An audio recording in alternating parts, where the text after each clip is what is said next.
কিন্তু আমরা বলতে চাই, বিএনপির কোন নেতা কর্মী কিংবা কোনো অন্য কেউ বিএনপির নাম ভাঙে যদি সাধারণ মানুষের কোনো অধিকারকে হরণ করতে চায়, সাধারণ মানুষের প্রাপ্য থেকে তাদেরকে বঞ্চিত করতে চায়, আমরা কিন্তু এগুলো সহ্য করব না। এবং কেউ যদি বিএনপির নামে চাঁদাবাজি, দখলদারি কিংবা জুলুম করতে চায়, ওই সকল মানুষদেরকে আমরা বিএনপির নেতা কর্মী হিসাবে কখনোই স্বীকার করব না। প্রিয় মা বোনেরা, আপনারা নিশ্চিত থাকেন। আর বিশেষ করে মাদকের বিরুদ্ধে আমরা সব সময় আপোষহীন ভূমিকায় থাকব। মাদক বেচা কিনা যারা করবে তাদেরকে আমরা কোনোভাবেই সমাজে শান্তিতে থাকতে দেব না। আমরা তাদেরকে কিন্তু ধরে ধরে পুলিশের হাতে তুলে দেব।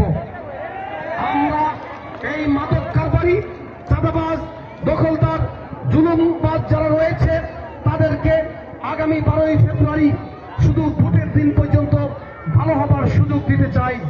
এই 12 তারিখের ভোটের দিন পর্যন্ত তারা যদি সংশোধিত না হয়, তাহলে 12 তারিখের পরে আমরা কিন্তু তাদেরকে আইনের হাতে সোপর্দ করব।